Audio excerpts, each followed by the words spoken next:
Latest updates के लिए ultra channels को सब्सक्राइब करें और बेल आइकन को प्रेस करें। Good morning. Good morning sir. I am Shamsher Singh, IG police, Delhi. Please take your seats. Well friends, मैं आप सब अलग अलग स्टेट से आए हुए ऑफिसर्स का स्वागत करता हूं। आप सबको यहां बुलाने की वजह यह है कि हमें हांगकांग के इंटरपोल से एक स्मगलिंग ऑर्गेनाइजेशन की खबर मिली है। उसकी ब्रांचें दुनिया के तमाम मुल्कों में फैली हुई हैं और उसकी गैंग के खास आदमी का ताल्लुक हमारे मुल्क के कुछ आदमियों से भी है। इसीलिए वो अक्सर इस मुल्क में आता जाता रहता है। उसकी गिरफ्तारी के वारंट दुनिया के सब देशों से निकल चुके हैं। अब आप लोगों को यह पता लगाना है कि उसका ताल्लुक हमारे देश के किन किन लोगों से है और उनका कारोबार कैसे चलता है। अब मैं आपको उसकी तस्वीरें दिखाता हूं। Please come with me.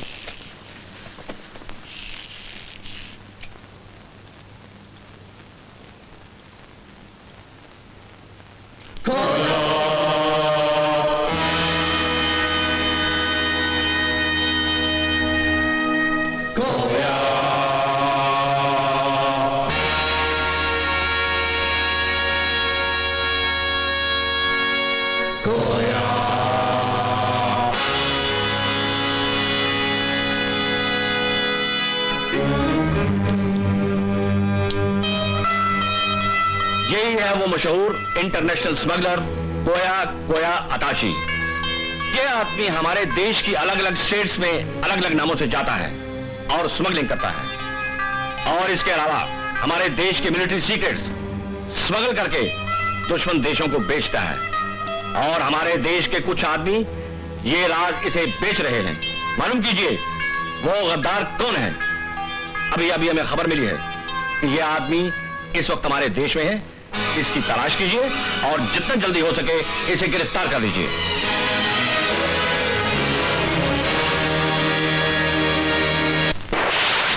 Sitaram!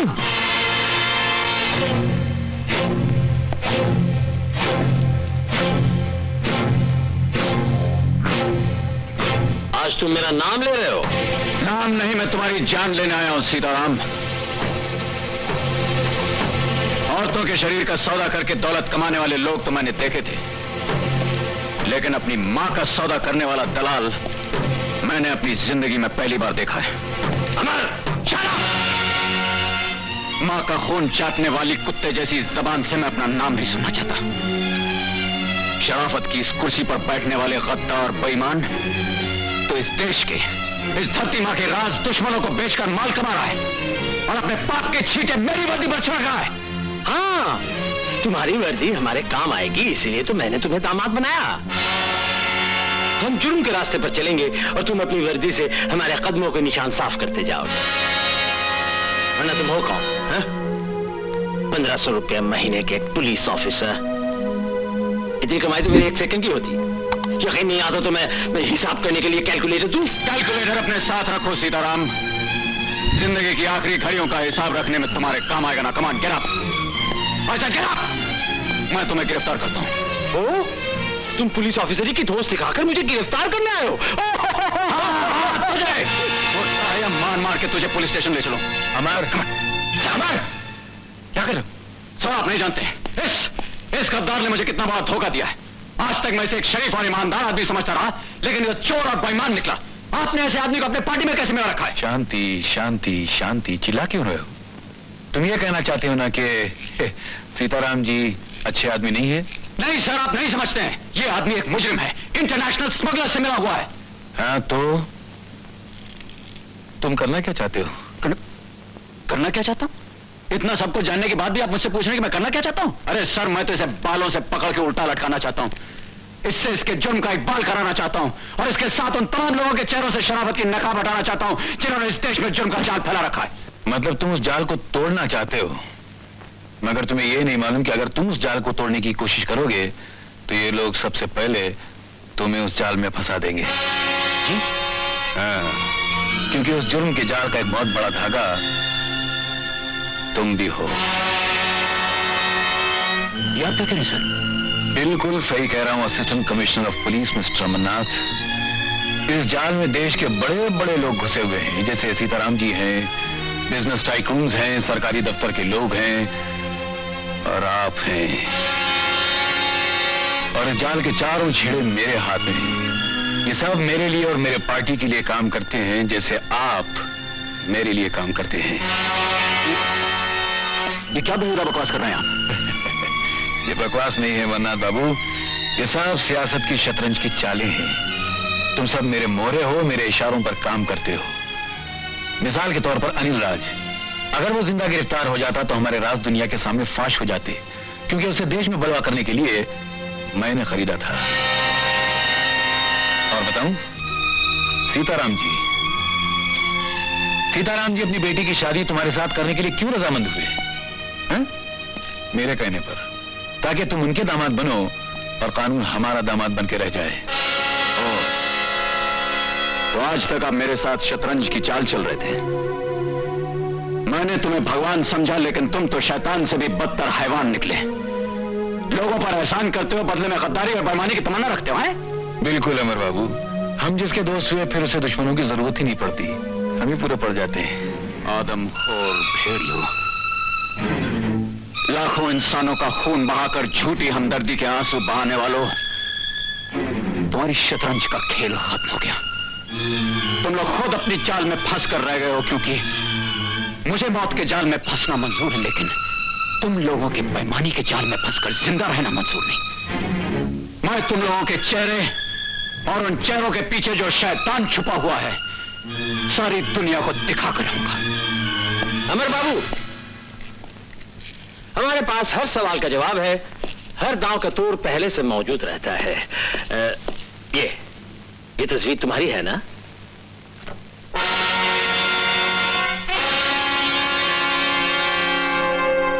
तुम जब कोया कोया अटैची को ब्रीफ केस दे रहे थे, किसी कोने से कैमरा तुम्हारी तस्वीर ले रहा था।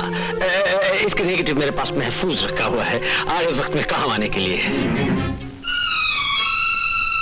जलील, मक्कार, फरेबी, मैंने तुम लोगों को पहचानने में बहुत देर की। अब देर की तो तुम्हारी बदकिस्मती है अमर बाबू, लेकिन कभी ये तो सोचा होता कि हम लोग तुम पर इतनी मेहरबानियां कर क्यों रहे हैं? और खासकर मैंने कोई फकीरों भीखमंगों गोद लेने का जिम्मा ले रखा है? तुम मुझे भविष्य में किसी आड़े वक्त काम हो गए ऐसे लगे तो मैंने अपना वसीला लगाकर तुम्हें पुलिस में नौकरी दिलवा दी। अब अगर जोश में आकर तुमने हमारे खिलाफ जुबान खोली तो ये फोटो अखबार में छप जाएगा। अगर हम पकड़े जाएंगे तो तुम भी देश और कानून से गद्दारी के इल्जाम में गिरफ्तार कर लिए जाओगे। दुनिया तुम पर थूकेगी कि ईमानदारी का ढोंग करने वाला ये पुलिस ऑफिसर स्मगलरों से मिला हुआ है। You bloody blackmailers! You bloody blackmailers! शांति शांति शांति। महाभारत पढ़ी है ना? उसमें अभिमन्यु तुम्हारी तरह सच्चा, बहादुर मगर बेवकूफ नौजवान था। उसने कहा मैं चक्रव्यूह तोड़ के निकल जाऊंगा। उसका अंजाम क्या हुआ तुम्हें मालूम है ना? बेचारा चक्रव्यूह तो नहीं तोड़ सका, उसका दम जरूर टूट गया। अमर बाबू, तुम भी सियासत के चक्रव्यूह में बुरी तरह से फंस चुके हो। इसलिए ईमानदारी, वफादारी या कोई भी दारी हो उसे भूल जाओ और हमारे साथ शामिल हो जाओ। मैं तुम्हें 4 घंटे की मोहलत देता हूं। ठीक से सोचकर फैसला कर लो कि मेरी पार्टी में शामिल होकर मेरे लिए काम करके जिंदगी में नाम, दौलत, इज्जत कमाना चाहते हो, या इनकार करके लोगों की धत्कार, गद्दारी, वतन फरोशी के नारे सुनते हुए फांसी के तख्ते पर लटकना चाहते हो। फैसला तुम्हारे हाथ में है।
Inspector general of police.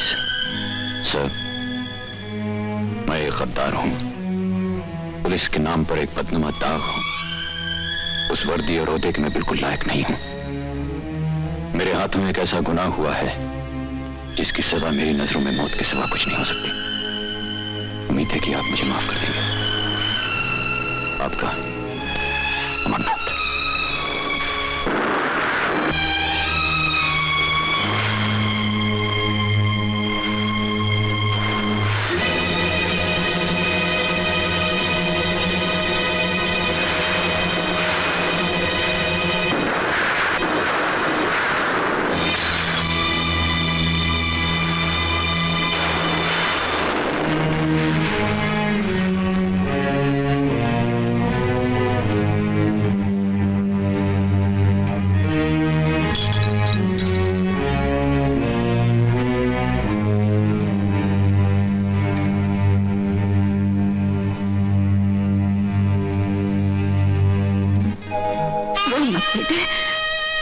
रो मत। ये मां मर गई तो क्या हुआ? ये इतनी बड़ी धरती मां है, ये तुझे पाल पोस कर बड़ा करेगी बेटे। सुन बेटे, इस मां की एक नसीहत याद रखना, दुखों से घबराकर कभी गलत रास्ते पर मत चलना। अपनी मेहनत से पढ़कर एक ईमानदार और देशभक्त इंसान बनना। कभी हराम की मौत नहीं मरना, देश के लिए कुछ करके मरना। हाँ बेटे, बेटे अपनी माँ की इतनी इच्छा पूरी करेगा ना? हाँ माँ, मैं तेरी इच्छा जरूर पूरी करूंगा।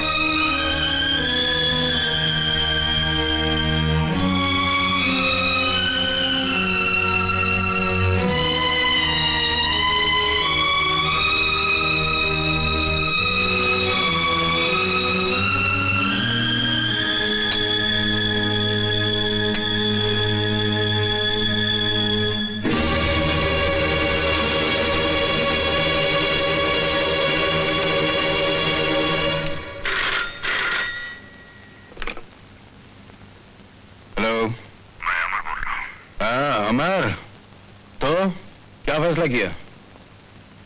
आप जो कहते हैं वही सही है। इस दुनिया में अगर इज्जत से जीना है तो आप ही के तरीके से जिया जा सकता है। इसलिए आज से मैं आपके साथ हूं। आपका जो हुक्म होगा उसे मैं मानने को तैयार हूं। शाबाश बेटा शाबाश। मुझे मालूम था कि मेरा बेटा मेरे खिलाफ जा ही नहीं सकता। जीते रहो। Very good, I am proud of you. Idiot.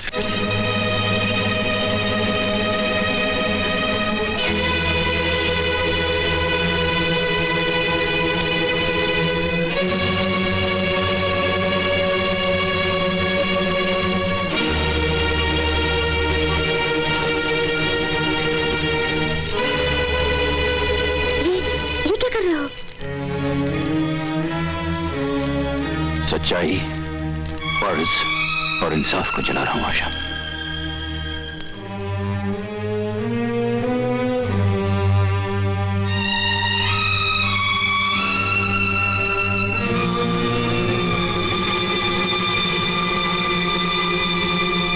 ये देखो आशा, लाश जल गई, सिर्फ चिता की राख हाथ में रह गई। तुम क्या कह रहे हो? मेरे को समझ में नहीं आ रहा। कुछ नहीं आशा, ऐसे ही कुछ ऑफिस की परेशानियां हैं। हाँ।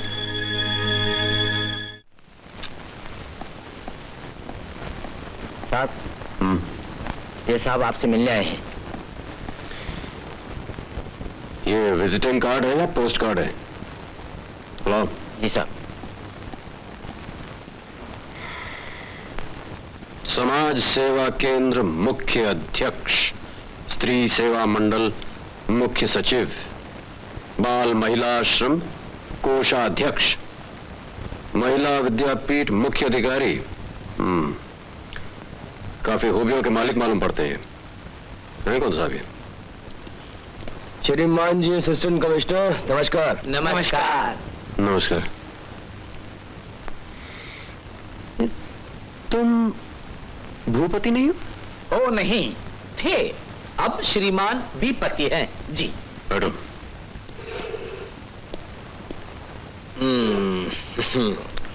और सुनाओ, कैसी गुजर रही है असिस्टेंट कमिश्नर? भाईजान एसीपी साहब, हमारे मालिक सरकारी पार्टी की मुख्य पदवी पर हैं, मतलब वीआईपी हैं। हमारे सरकार की मुट्ठी में अपने इलाके के लोगों के पूरे 5 लाख वोट है चूना लगा के, इसीलिए रियासत की सारी पार्टियां हमारे सरकार के पीछे पीछे घूम रही हैं, मिन्नतें कर रही हैं, गिड़गिड़ा रही हैं और कह रही है हमारी पार्टी में आ जाओ, आ जाओ, आ जाओ। इसीलिए आने वाले इलेक्शन में हमारे सरकार एमएलए बनेंगे और मंत्री बनने के भी पूरे पूरे चांसेस है चूना लगा के। सुभान अल्लाह, आप जैसे फरिश्ते अगर मंत्री बनने लगे हैं तो हिंदुस्तान के आसमान पे तो 4 सूरज निकल आएंगे, एक दिन में 3 रात में। ये हमारी तारीफ कर रहा है या बुराई कर रहा है? तारीफ कर रहा हूँ हुजूर। कौन बेवकूफ होगा जो आपका मजाक उड़ा करके अपने मजाक का मजाक उड़ाएगा? फरमाइए, किस काम से आना हुआ? क्या भाई ऐसे ही, कल तुम्हारे पुलिस वालों ने हमारे कुछ आदमियों को गिरफ्तार कर लिया है, बस उसी लिए आया हूँ। किस सिलसिले में गिरफ्तार हुई है? ओहो, वही दारू वारू की भट्टियां चलाने के चक्कर में गिरफ्तार कर लिया है। अब क्या है कि जल्दी छोड़ दो, मुझे अर्जेंट मीटिंग में जाना है। हो, ये लोग जो गिरफ्तार हुए हैं, इनका आपसे क्या संबंध है? अरे भाई ऐसी, उस्ताद का अपने शागिर्दों के साथ जो संबंध होता है वही अपना है। हाँ, तो उस्ताद जी, आपके ये जो चेले हैं, इन्होंने बड़े सख्त किस्म का जुर्म किया है, इसलिए इन्हें किसी भी हालत में छोड़ा नहीं जा सकता। और जब आप इतनी ऊंची पदवी पर पहुंच चुके हैं तो आपको ऐसे बदनाम लोगों को छुड़ाने के लिए खुद नहीं आना चाहिए। अरे भाई ऐसी, ये सब पॉलिटिक्स है, तुम्हारी समझ में नहीं आएगा। दिमाग का काम है ना, मैं कहता हूं उन्हें छोड़ दो। कुर्सी खाली करो। है? मैं कहता हूं कुर्सी खाली करो। कमान, गेट अप। मिस्टर ऐसी, तुम्हें शायद मेरी पहुंच का पता नहीं है। जानते हो मैं जिधर से गुजरता हूं, तुम्हारे जैसे वर्दी वाले मुझे सलामें मारते हैं आजकल। तुम बाहर निकलो, वरना सलाम नहीं मारूंगा, तुम्हें मारना शुरू कर दूंगा। अमरनाथ, तुम बाहर जाते हो, तुम्हें भी तुम्हारे शागिर्दों के साथ 7 बाय 10 के कमरे में बंद कर दूं। अरे देखो ऐसे, अब मुझे मारना और बंद करना इतना आसान काम नहीं है, क्योंकि मैं भी कानून सीख गया हूं। मैं जा रहा हूं।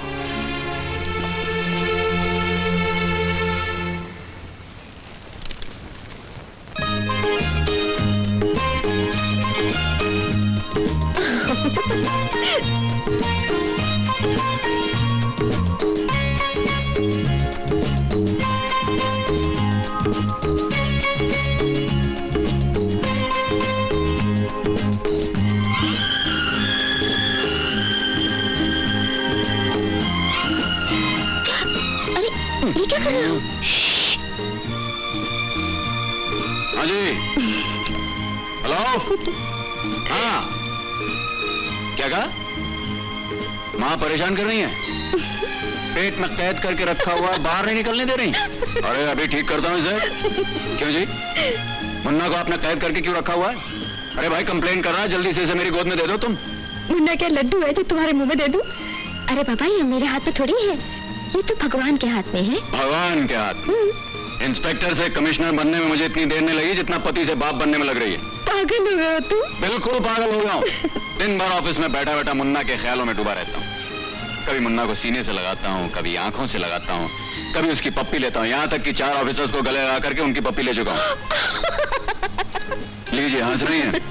अरे भाई, ओ, जल्दी से झोली खाली करो। अच्छा सुनो, अच्छा सुनो सुनो, अच्छा देखो,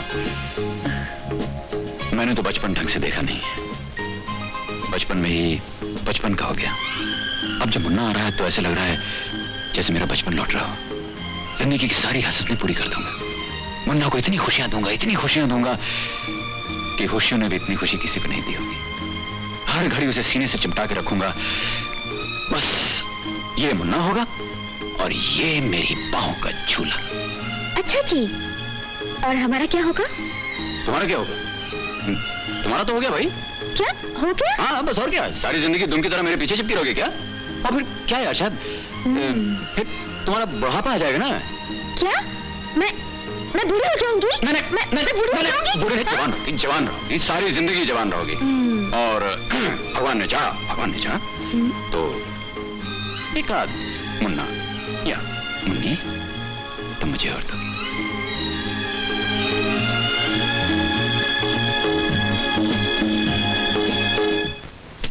इस फाइल को रिकॉर्ड रूम में रख दो। Yes sir. तो I am sorry, it's all right.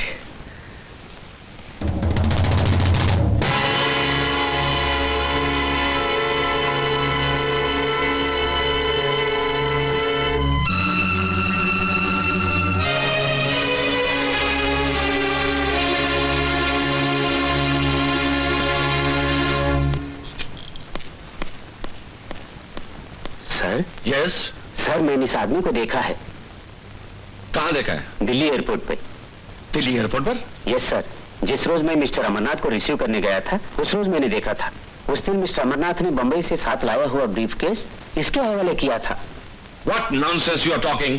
ये आदमी एक इंटरनेशनल स्मगलर है और तुम कह रहे हो assistant commissioner of police mister Amarnath ने उसे ब्रीफकेस ला कर दिया। यस सर, मैंने खुद अपनी आंखों से देखा। ये वही आदमी है।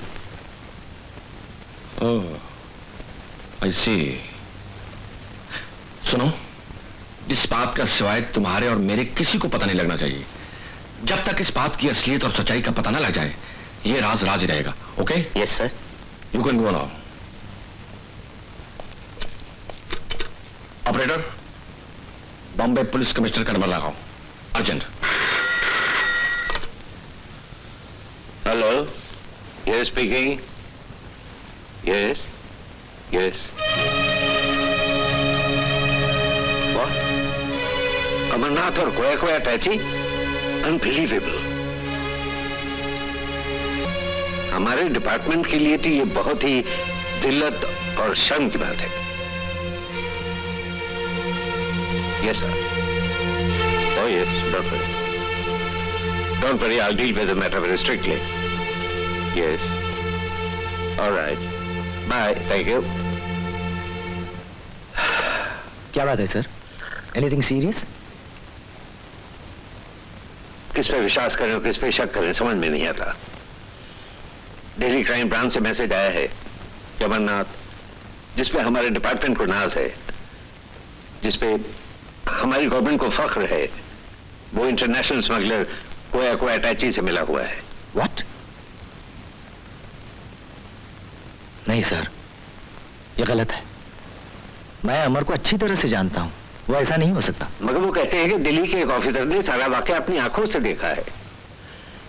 एनीवे, ये बात अपने तक ही रखना।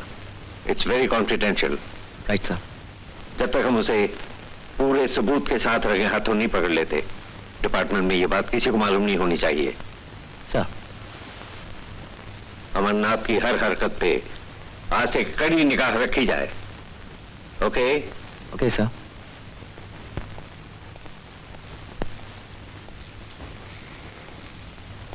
आपने मुझे बुलाया?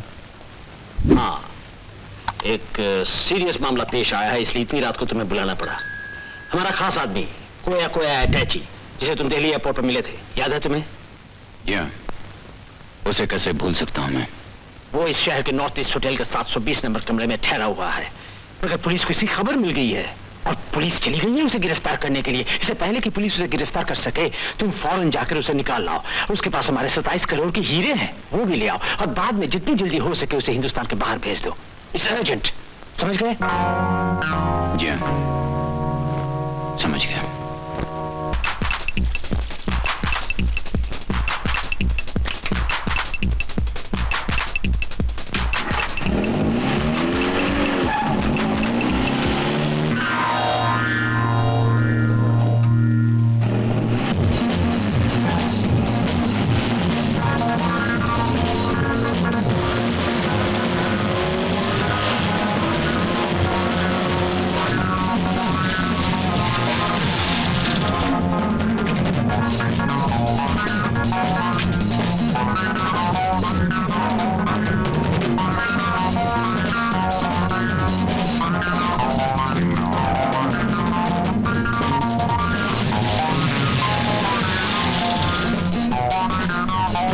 Come on, get up. Police तुम्हारे पीछे। पुलिस? चलो, लेकिन तुम्हें कैसे मालूम? Come on, let's go.